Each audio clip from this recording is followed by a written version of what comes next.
to 50 Shades of Green. I'm Terry, as Susan said. I don't know why I'm repeating that again. But this is my first time, as you may know, at the Fringe, so please be gentle. All right, so now to get this show going, I'm new to dating. I need some tips. So how do you know if someone is into you? What signals do they send out? And how do they know that you're into them? What signals do you send out? Any volunteers? I know that's like such a big question at first. You thought this was a show, but really this is a ploy for me to get group therapy. Susan's my therapist, so thank you. That's okay. Question? What? So Well, what do you do if you want someone to notice you? Oh, Right, okay, if you want something to... Oh, well, I'm going to talk about my husband who always smells really nice. Oh! Talking about the husband who smells really nice. Oh, it smells really nice. And Good. that he's just crumpled up in sheer embarrassment. Excellent. The show's going well. It's going very So well. smelling nice. Anything else? Like, should you look a certain way? Yeah. Yeah, let's go with it. You might wear something fancy. Yes, fancy. Fancy. Like this. Just Yeah. Oh, yeah. I'm modeling it for you. I would probably push the boat out and wear matching socks. Oh my God. Yes. Yeah, I know. Oh, I love Crazy. that. I'm making up a show. Anybody else? Oh, yes. yeah. Yes. Right here. Right. What I do super like. You know, the swipe too. Oh! High tech over here, 21st I love it. century dating. Oh, hello, people.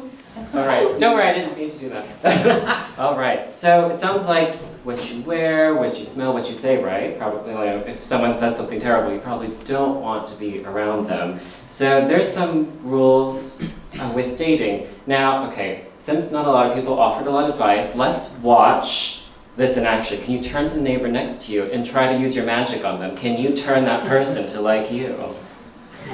Yes? No? You're not trying hard enough. Oh, yes, I like that. That's good. Terry, this one's not going at all well. Oh, come on. No? Okay. This one's going too well. Oh, okay. First love match at the Fringe. Yes, I love that. Okay. Amy's delivering a lecture, so I So don't... it's not really working well, is it, right? Unless you're talking to your partner, so that's different. But so when you think, when it sounds like there's unspoken rules and words with dating, and everyone has a different set, right? With plants, it's not that different. But the only thing that they don't have that we have as animals is oh, right, speech, I guess. I wasn't thinking of that one. It has to do with your limbs. Movement, right? Mobility. Plants can't move. So the petunia in your window box can't pick itself up, go down the street, saddle up next to another petunia and say, "Hey, baby." This is my sexy voice. Petunias, Yeah? petunias do not talk like that. "Hey, baby." That's it. Oh, perfect. Okay. "Hey, baby, do you want to rub pollen on my stigma? We can cross-pollinate." So plants can't do that, whereas we can. But plants have evolved ingenious ways to get things done. Flowers are the main way that plants do it. So there are other plants that do have reproduction that don't use flowers, but the biggest group of plants we know are flowering plants. They're so successful. Now, flowers and human history have been intertwined since the beginning. We see them in our literature and in our arts and in our fabrics and everything, so we even eat them. Now, I've been working with a colleague at the University of Edinburgh, and she studies English literature, and we've discovered this manuscript, a draft of a very famous work. This author you may know very well, penned many great works, very beloved by the British people, and by many great works, I mean one, and by beloved, maybe not so beloved, but you may not want to admit it if you love it. So, can we please welcome Dr. Amy Burgett to this, the stage? Thank you. So, we have the manuscript here today, and this is the first time it's going to be read in front of anyone and everyone, so it's very exciting. All right, let's get to it.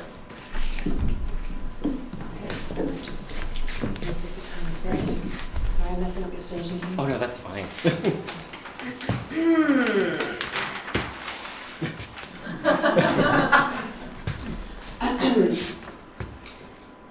At the touch of his chitinous shell. I quiver and gasp. He walks around me again, trailing his proboscis around the middle of my petal. Oh, yes. On his second circuit, he suddenly flicks his proboscis and it hits me underneath my stigma, against my nectary. The shock runs through me and it's the sweetest, strangest hedonistic feeling. My perianth convulses at the sweet, stinging bite. My nectary swells and gushes from the assault. And I quiver, shedding my pollen.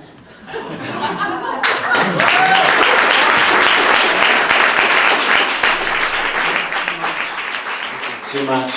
If you love romance novels, Amy has a show coming up and she can tell you all about it. Yes, it's next Sunday here in this building, 8:20. The romance novel is High Art. Free Mills of Boon romance novels for anyone who wants to come along. So you're very welcome. Thank you. Thank you, Amy. Now, okay. Memory of a goldfish. What was I going to say next? Oh, right. So flowers are not just beautiful for beauty's sake. They are definitely the sexual organs of a plant. And let's get to the bits and pieces so we will know what I'm talking about later. All right, that was my slide for dating, but I forgot all about it. You know, it says everything without saying anything. Oh, another image of dating. Oh, right, alcohol, right? That's essential. I heard from someone in this country. Oh, yes. Right, yeah. Even British people feel better for I alcohol. know. Yeah, who was it? Someone said to me, wow, you Americans are so bold. You just go up to the person and say, I like you. Want to go on a date? What's sober?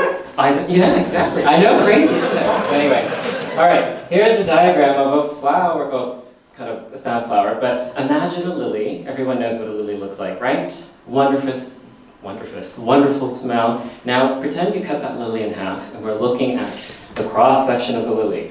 This bit here, there's 6 of them. They burst open and they shut that brown crap all over the place, and they stain your beautiful silken linens, right? So, you know, you don't like that part, you pick them off. This part is the male part of the flower. These are essentially testicles on sticks, and when they're ripe, they bulge and they rip open, shedding pollen everywhere. So that's what that is. Now, if we come over here, this is the important part of the flower. You have this structure called the pistil, and it's the female part. The top here is the stigma. The stigma is the entrance. The style here is the chamber, or not the chamber, the canal that goes down to the ovary, right here. So all plants, or almost all plants, have those parts, and some of them have them separated into different plants and different individuals, but every time you slice a lemon and you squeeze it for its wonderful tang, or you cut an avocado and you scoop out its oily insides, or if you bite into a very sumptuous pubescent peach and the juices are dripping down your chin, that is a swollen ovary you're eating. So isn't that fantastic? I don't know if I've ruined that for you, but I love swollen ovaries, so yeah. Anyway, what's next? Oh, right, oh, wait. There we go, there's a peach. That was supposed to be for the peach part, but wonderful, isn't it? So there are the parts of the flower. Now, for a plant, the pollinators are essentially sperm banks, but they do door-to-door service. They're mobile. So when you go from one plant to another, you have to make sure, or the plant has to make sure it gets the right package, because it's so awkward. Whenever I receive the wrong sperm in the mail, I also blush a little bit too. I think they all will as well. So, taking your dating advice, how would you apply that to a plant? What do plants have to worry about when they're blooming and to get the right pollen? Any ideas? Yes? Is it a matter of scent as well? Let's say that again? Do flowers attract each other by scent? No. No, the flowers don't. So the flowers need the middleman. The middleman are the pollinators because they can't move. So they need to tell the middleman where to go, but the middleman doesn't know that they're going there. Yeah. It gets more weirder, doesn't it? What's the colour? Color, very important. Color essential, right? And then someone earlier said something about Smell, very important. Smell, color. Flower shape. Flower shape, you have to accommodate your pollinator, right? Because if you don't, they can't really do the job. What about timing? Is timing important? If your pollinator's out, if they're not, if it's winter, probably don't want to bloom in the middle of winter. Some flowers do, and they succeed, I don't know how. But also, what kind of pollinator, right? So a lot of different things come into it. So when you come down to it, it sounds like they're the basic 3 R's, I like to say. Right place, right time, right package. Because why? Honey, presentation is, oh no, everything. Thank you. Is this doing it for you? Is this too much? Too much? Maybe it's too much. Okay, I'm gonna tear it off now. Don't look. Oh, it's a burlesque show now. Oh, okay, nothing there. Great. Pretty cheap burlesque. I know, right? It's what the Fringe is about. No, it's not. Okay, so let's take that idea of a fruit, and I'm gonna with a story from a plant. And what a lot of people don't know is that I have this power that I can communicate through the green, and that means I can talk to plants through their universe. And I'm going to channel these plants, and I become the plant, I embody them. It's kind of like Whoopi Goldberg and Ghost, but with no talent and no Hollywood budget. So we're gonna try it. Okay. I'm gonna flip the page so we know. Oh no. Here we go. So the first one we'll talk about is this plant, but I need your help. So when I turn around, I'm going to do some magical looking things. And they're gonna go woo woo, make magic sounding sounds. I don't know what that sounds like, but help me. And then when I turn around, hopefully the plant will be with us in this room. Okay.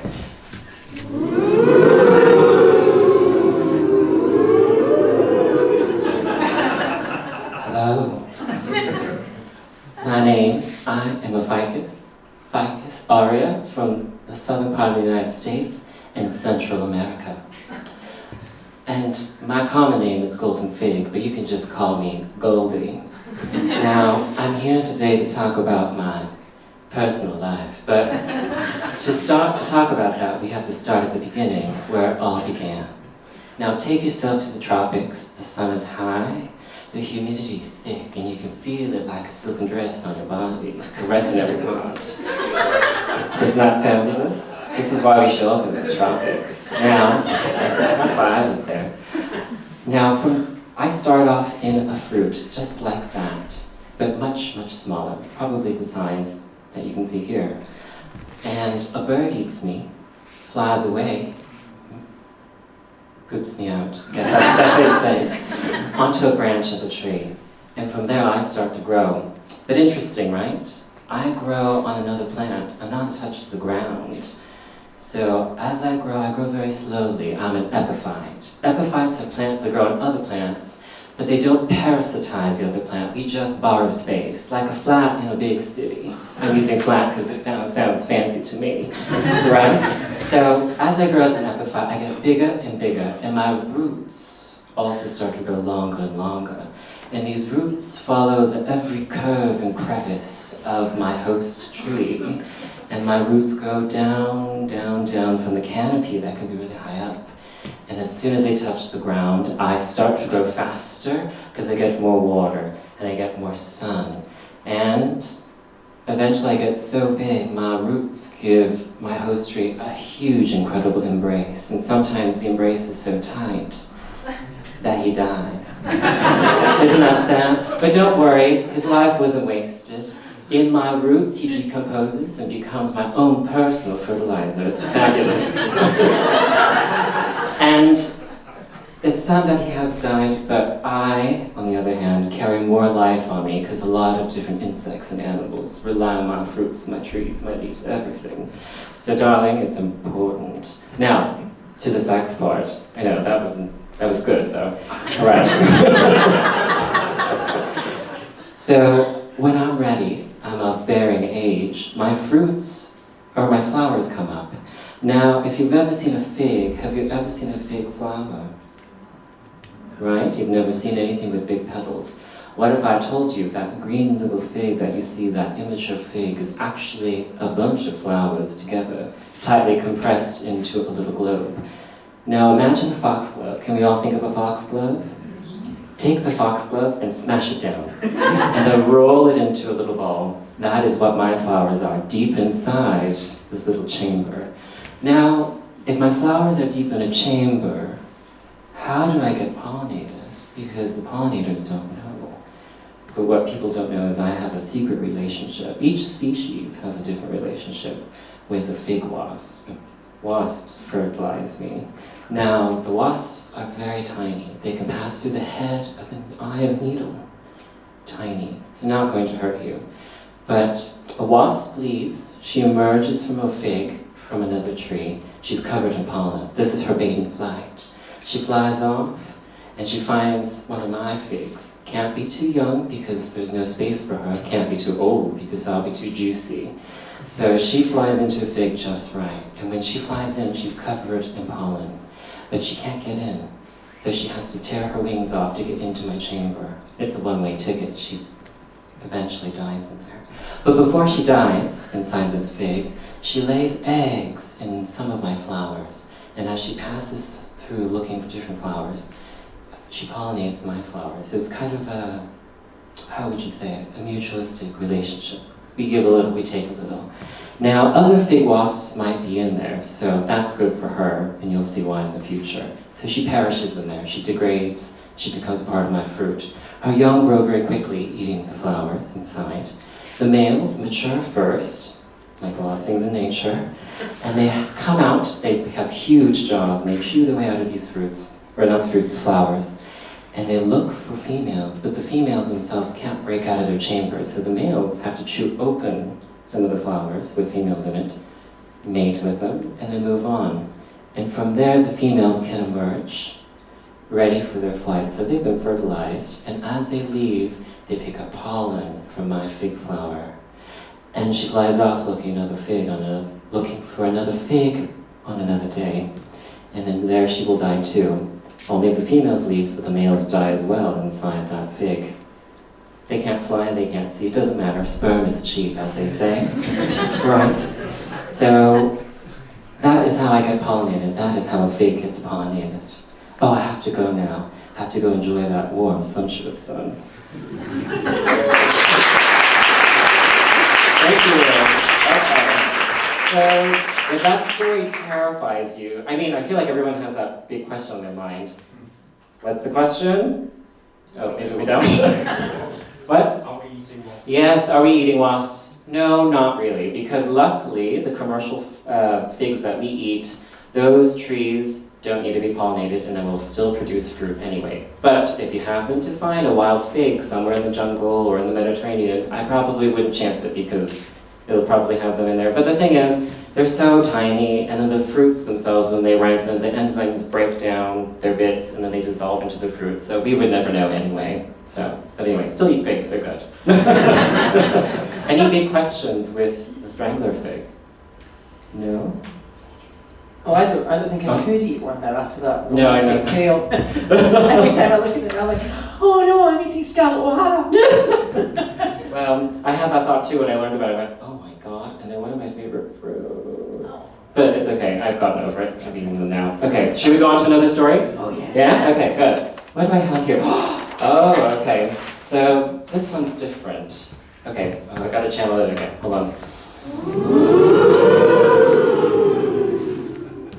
Hey, welcome to New York. I'm from the Bronx. Bronx? Yeah, the Bronx, whatever that is. You people have strange names for places. So, what am I? Can you tell? Come on, people. A dandelion, right? I'm iconic. I'm iconic. Everyone knows me. I love myself because everyone knows me. When you look at a leaf with serrated edges, what do you think? Dandelion. When you think of a leaf of a plum, can't remember. Doesn't matter, right? But I'm like, plums, who gives a crap? So anyway, dandelions, ubiquitous everywhere. You see them. But everyone hates me so much. What? Just for surviving? I live in a crack in a city block, and I do well. My deep, penetrating roots can get to the fertilizer and the food down below in the water, right? The thing is that what people don't know is that I bring up the nutrients. Oh, My accent's changing. Oh, losing powers. But so as a dandelion, I bring up the nutrients from down below, and when I die, I leave the nutrients on top of the soil. So I do things for other plants. I'm not just all about me, you know. So that's why if you ever see a dandelion in a lawn and you see all those grasses growing around it, doing well, that's because of that reason. Now, also, I have lots of properties. I have antioxidants, I have all sorts of stuff. You know, all those hippies loving me right now. I'm great. But we're here to talk about my sex life, right? So let's get to it. As a dandelion, I've got all petals. Like a double mum, right? You've seen that? Chrysanthemum with lots of petals. The thing about me is I enjoy getting pollinated, but I don't need it. Every time you look at a dandelion, do I look the same to you? Yeah? Every plant's the same almost? Well, let me tell you, we clone ourselves. We need the pollination action from another pollinator, but the thing is, it just gets me going, and then I clone myself because I'm so great. Why would you need somebody else? I'm already awesome. So I make these clones and do these awesome, what do you call them here, clocks? We call them dandelion pups. Clocks? Right. So we blow off into the wind and another one grows. You know, that's the thing about the Bronx. So I'm just doing my thing, and that's how I work, but, you know, some other people do other things. So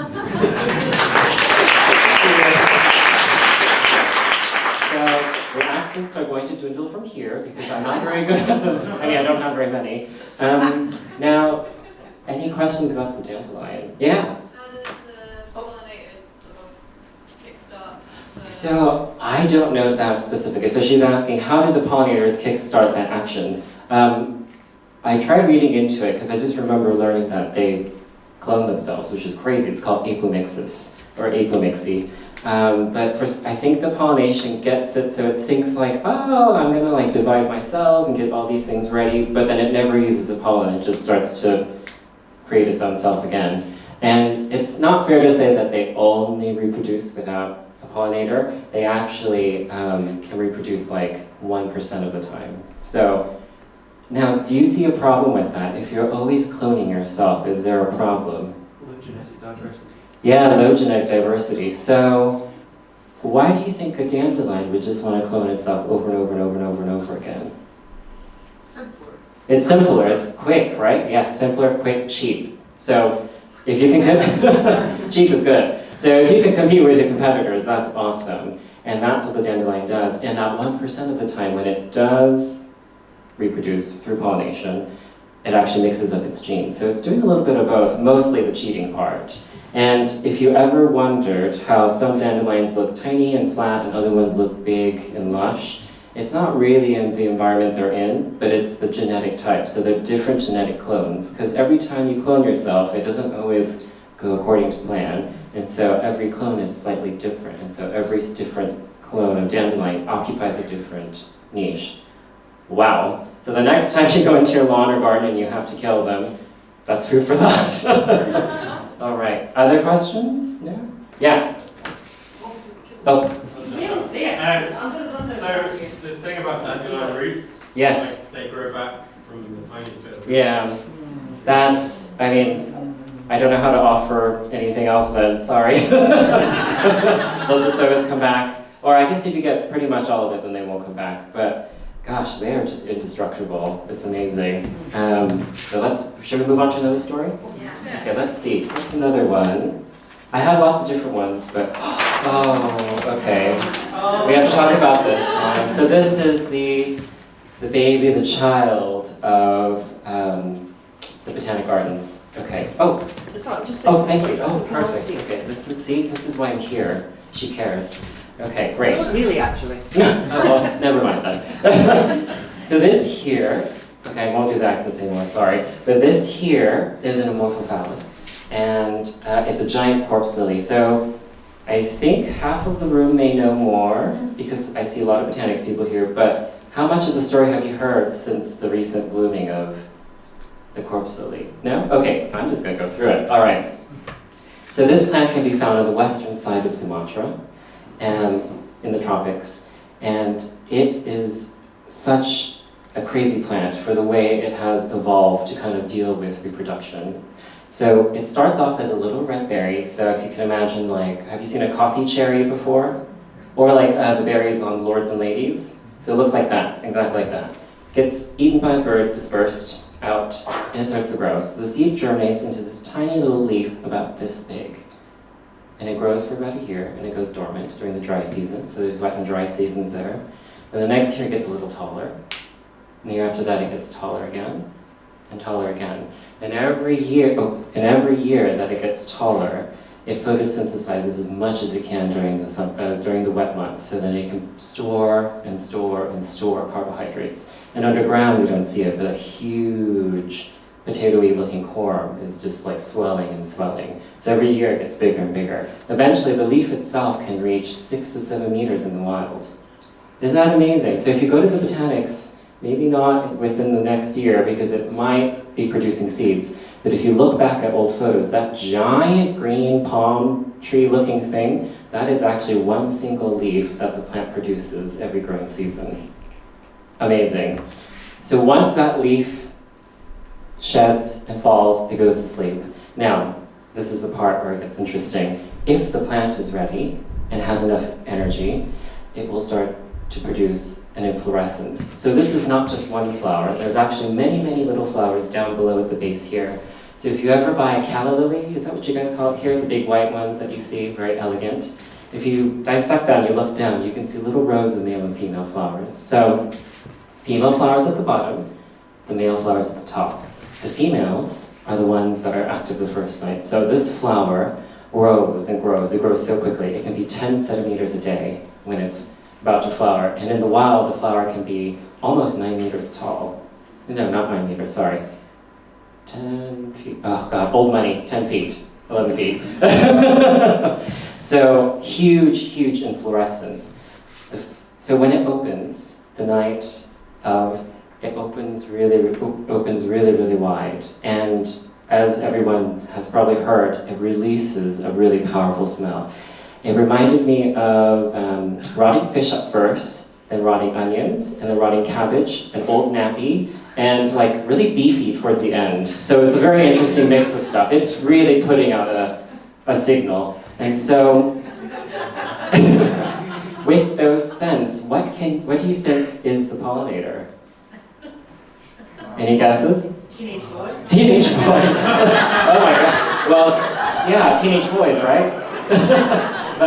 But yeah, flies carrying things that love death. So this plant is sending out a signal, hey, all of you available flies. Flies are cheap, they're everywhere, great pollinator, to do things. Will come to the flower thinking there's food, but this is deceitful because there's nothing there to eat. So the pollinators go down looking for food. It turns into a nightclub actually because they themselves find love there, and then they mate, sometimes they lay eggs, sometimes they leave. So it's kind of a great thing for everyone.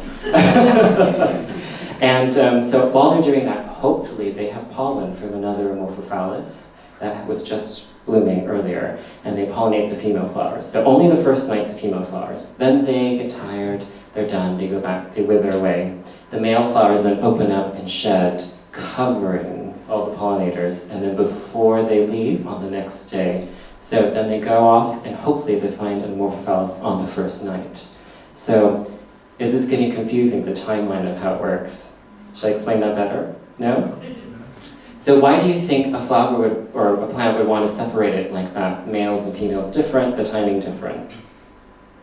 It kind of comes back to the dandelion story. What? To stop it doesn't pollinate itself. Yes, you don't want to pollinate yourself because nothing good comes from inbreeding ever, right? So this plant has evolved to not inbreed, and this is quite a way to do it. So the pollinators go off and maybe pollinate another flower, and if this plant is lucky, it will produce a beautiful crop of seeds. It'll look like a kind of corn on the cob, bright red, and the birds will disperse it. But the seeds take a year to ripen, and when the birds come and disperse it, they'll hopefully find another site that's perfect for the plant. And so to wrap this up, the reason why the plant gets so big, because in the tropics, you're competing with a lot of competitors, a lot of different other plants, a lot of different animals. And so sometimes just to be heard, you have to shout. And this plant has evolved to get so big and so stinky and so amazing, just so the pollinator can go from one to another, which can be miles away, is, I think, amazing. And all of that happens within about the growing itself, about a 10-year span, depending on the conditions. It can be sooner, it can be later, but the plant has to be lucky. And then after it gets pollinated, it produces seeds. Flowers last for only 2 days, and then the plant itself can die from producing those seeds. So, kind of crazy. What a life cycle, just to have sex. But anyway, so that's the corpse flower. Any other questions? Yeah? What's the big phallus bit for? Oh, wow, that's a great question, Tom. Thank you. Now, this phallus part is called spadix, and that's the part where the scent is produced. And how the plant does it is that the oils line the spadix, and the reason why it's storing all those carbohydrates is because the night of blooming, the flower, when it opens, produces heat. You can feel it. The plant itself becomes about 7 degrees hotter than the ambient temperature of the air. And that heat will lift the volatile oils off of the plant and into the still air. And the reason why the plant may get so big as well, or the inflorescence, is that then it can reach the slightest breeze to get that scent wafting. So imagine yourself in an elevator, crowded, hot, right? Someone lets it rip. Somebody does. But you know there's that delay. You always see the faces of other people changing. And then it gets you and you go, oh, that's why. So that's kind of what the jungle is like. You have to catch the slightest breeze to get the signal out, and that's probably why it has to get so big. So all of it, I mean, it's just also magical, I think. Any other questions? Yeah? Does it have an impact on other plants around it, given how smelly it is and how... I don't think it does. I don't know, actually, but when we were in the glass house, it didn't look like any of the other plants were wilting. I think they were all just very jealous, getting all the attention and everything. So, and they had like a whole crew of scientists tending to it and pollinating it by hand. Can you imagine like being a plant, being cared for like that? You don't have to move, they feed you. You don't have to move to have sex, they just pollinate you with the pollen. It just sounds like the perfect life to me. Anyway, I think that tells more about me than anything. This is why this is group therapy. Okay, another story? All right. Okay. Oh, this one's good, but it's hard to imagine. So, I'm drawing it because I couldn't print a picture big enough that I could pay for. If you have a phone right now, if you want to Google it, you can see it. Google bucket orchid, or when you get home. But this is an orchid found in Central America, and it's called Coryanthes. There's lots of different species. They have amazing colors and patterns. And so, imagine that orchid flower that you know, on the plant that you get from Tesco. Now take the flower, turn it upside down, twist it backwards, and make it into a bowl. Crazy, right? I can't even picture it myself. But then that's what that flower is. And so, see these two little nubbins here? Oh my god, a pollinator. Sorry, got distracted. See these two little nubbins here? So, they're protrusions, and they just leak all day long, very slowly. Very viscous fluid. Just stickier than water. And there's no water tension, I mean, the tension on the surface is not very good.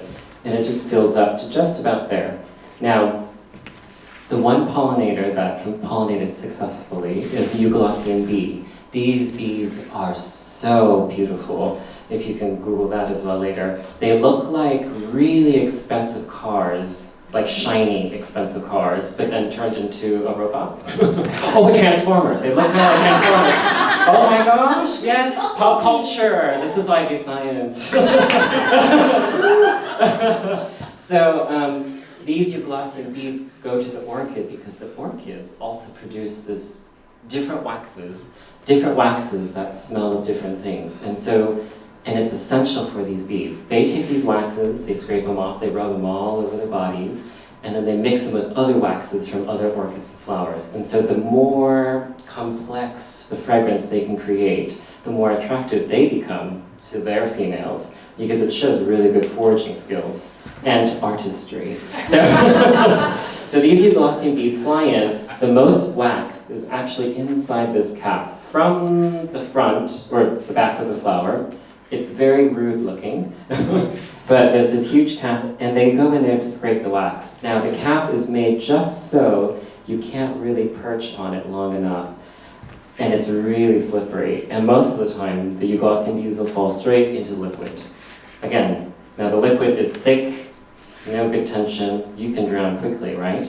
Luckily, the right Euglossian bee that falls in will be big enough, and they can just kind of paddle their way to the back of this petal here, and there's a little narrow opening. They squeeze their way through, and as they squeeze through, there's a set of pollen packets, compressed and packaged into two, that is just waiting for it. And as they leave, they get slathered with this pollen, which is actually stuck onto this sticky tape. If you go home, this is a great experiment. You can poke the orchid that you bought from Tesco, knock the little cap off of its nose, and if you stick your finger on it again and you pull back, you'll see the two little packets of pollen stuck to a white piece of paper. And try scraping that off, it's going to take a little while. It's amazing. I don't know why we're not researching that gluing ability, because it sounds great. Now, as they leave, they get that pollen stuck to them, and they fly off to the next bucket orchid, and hopefully they fall in again for the plant. And then as they squeeze past, the female organ is just at the end, and it's ready to scrape that pollen off, get pollinated. Amazing. Now, the sad thing is, if you're a pollinator that's too small, or not the right shape or size, you end up falling in, drowning, and you never leave. So this is getting the right pollinator. You want to make sure that package in the male isn't the wrong sperm. Now, those Euglossian bees visit lots of different orchids. How do you think orchids keep themselves from breeding with other orchids if they're using the same deliveryman? Any ideas? Different shape. Different shape of what? Well, pollinator or... Yes, different shape of pollinator, right? Different shape of pollinator, different shape of the flower. So in the tropics, if you're lucky enough to catch a bee, a Euglossian bee, sometimes on the bee, you can see more than one packet of pollen. And because orchid flowers are so diverse in their shape, the right packet of pollen is only in the right spot where that right orchid can pick it up. The wrong one can't get that because of the shape of the flower. Accidents do happen, and then hybrids do occur, but generally, more than not, the right package will only make it to the right orchid. Isn't that amazing? That's so crazy. Anyway, so that's the Corhyanthes. So that's another great story. I have more. Did you? What time is it? Oh, okay. Great. I have a couple more. I thought my stories would go on forever. I feel like they are at the moment, don't they? This here is an English violet, a wood violet, scented violet. Oh, I'm doing the voice. Oh, it's coming to me. Okay. I live on the riverbanks down in Devon. I smell fabulous. I'm sorry, I know you don't sound like this, but this is how I hear it.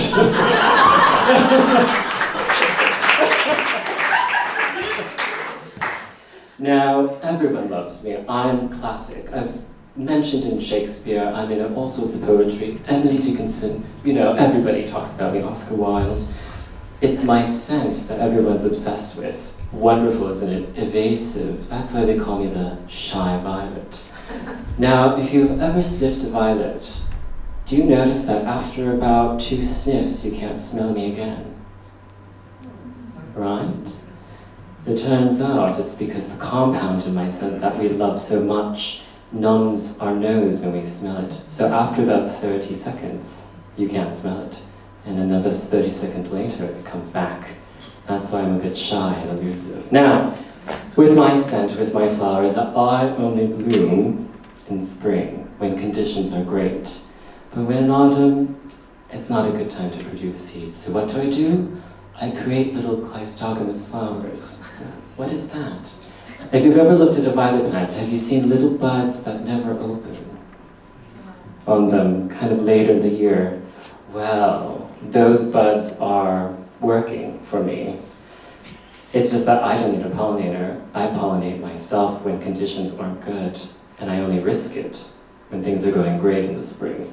And I've recently fallen out of fashion, and it's kind of a pity, but you know what they say, Fashion is an excuse for people who don't have taste. Thank you.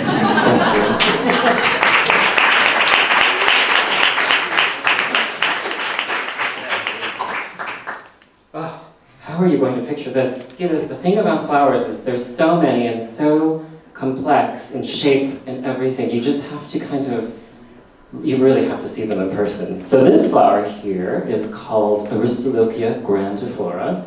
There's lots of different species of Aristolochia. And what it is a giant, giant tube. And then it opens up in the front with a long tail. It doesn't always have the tail, but this one does. Now, the nice thing about this flower is that, well, I don't know if it's nice, it looks like a really nice, fatty, streaky piece of steak with a big, black, kind of furry bit in the center. And I don't know why I like it, but anyway, that's too much about me now. Now, this flower, when it blooms, just like the Morphophallus, it stinks. It smells like a dead rat in a hot pile of trash that's been sitting out for about a week.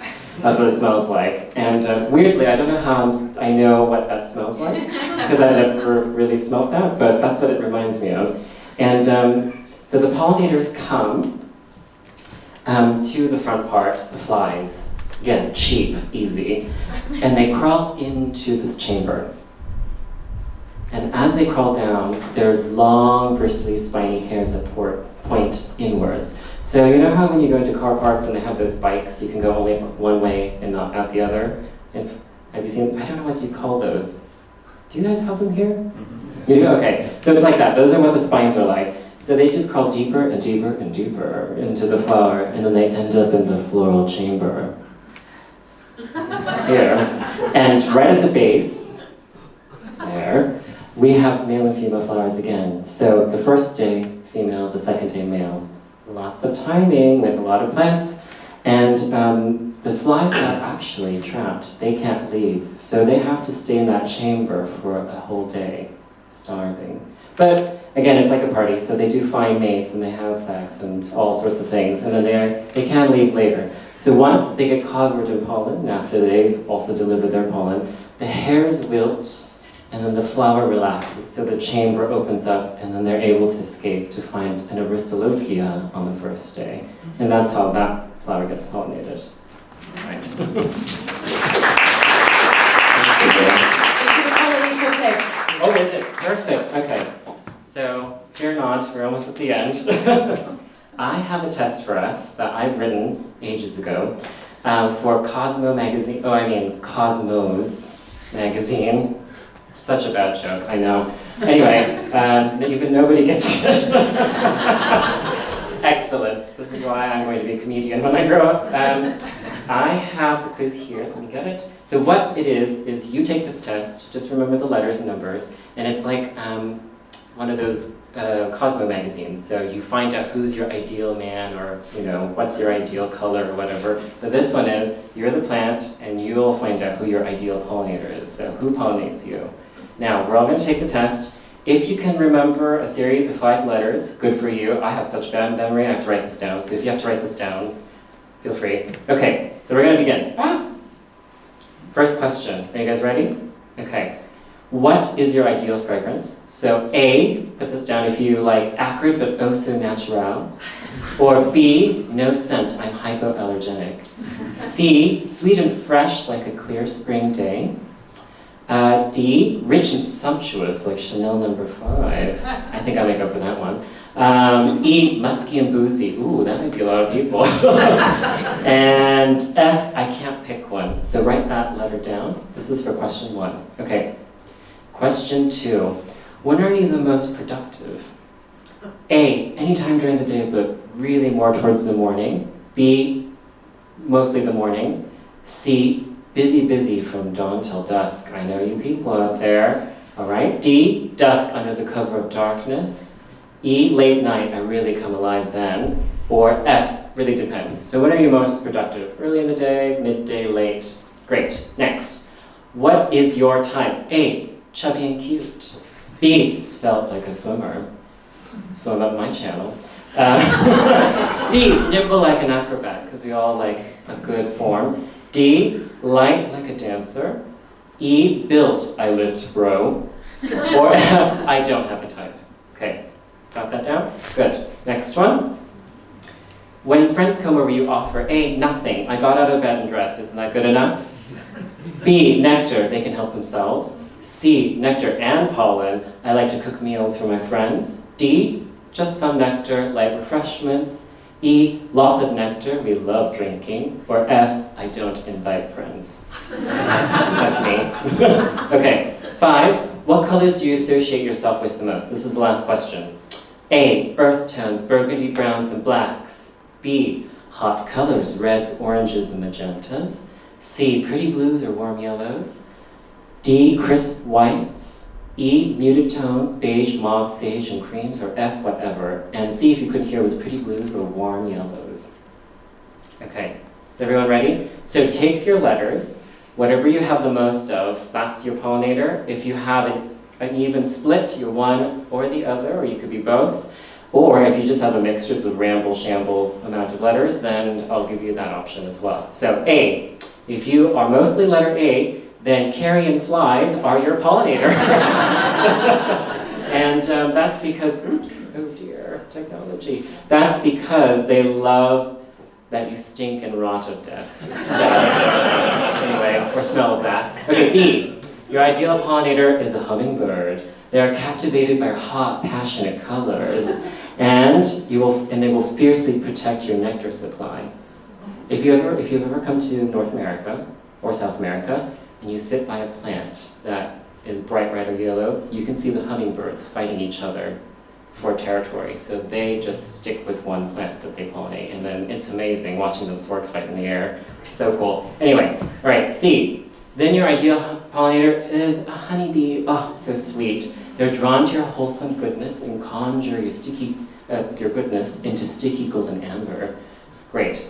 D is a hawk moth. They like the luxurious quality and style of your liaisons. That was me. That's you? Oh my god! Yes! A hawk moth. See, I told you we would find your personal pollinator. Now you know. Now you know. Great. E, your ideal pollinator is a bat. They're engrossed by your yeasty fragrance and torrents of thick nectar. Come on, hands up. Who's that? Yeah, that's you. Right, we're supposed to. Yo, you're bat pollinated. Who is hummingbird? Any hummingbirds? Yay! Everyone's so shy about it. It's okay. It's just sex. Okay. All right. And then F. Your ideal pollinator is wind. You have trust issues, and you'd rather cut out the middleman. Thank you. So, to end the test, or to not end the test, but to end the show, flowers have lots to say, there are lots of signals. So before the language of fans or the language of flowers came along, they have perfected the art of saying everything without saying a single word. So if you've learned the characters that a flower creates and the particular pollinator that it's attracting, then you can kind of figure out what it is that the plant wants. So then you can kind of speak their language too.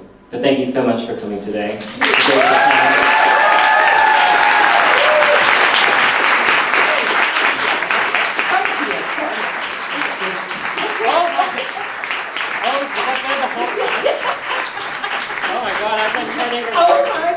Turning into a fly. It's like that movie. This is botany as taught by RuPaul's Drag Race. Yes!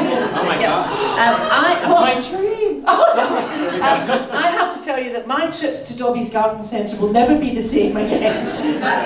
Hopefully you don't get too flustered while you're there. No, I won't get Oh, flustered. good. Won't get flustered. Perfect. So, Thank you. in order to keep our plants in our gardens nice and healthy, though, so we should really be looking at what it is that they want, and Yes. we should try and find out what pollinates them and Yes. be nice to them. Exactly. Yes. Don't kill those wasps, don't kill those flies. Flies actually pollinate everything, really. Things that don't want them, or tell them to come, they'll still come. I mean, they're just like those guys you see at the pubs. Or clubs that are just like, hey. And it's just like, oh, thank you. I'm not, if you're one of those people, I'm sorry. I don't mean to call you a fly. It's a good thing, Everyone needs something. There's a People role are going to for get everyone. sued. I know, I'm just destroying my career now. Well, did you have one? Lovely. No, I know. I love the fact that you refer to flies as cheap. I mean, what's the expensive model then? Oh, the expensive stuff is like, think of a hawk moths. When do you ever see one of those? That's probably why I've never been Poland. Maybe she switched to flies. Maybe I should have a more musky scent. Oh, there we go, yes. Yes, absolutely. Ladies and gentlemen, can we have a huge... Look at the mess you've made of my I know. Can we have an enormous round of applause? Please also give it first Amy.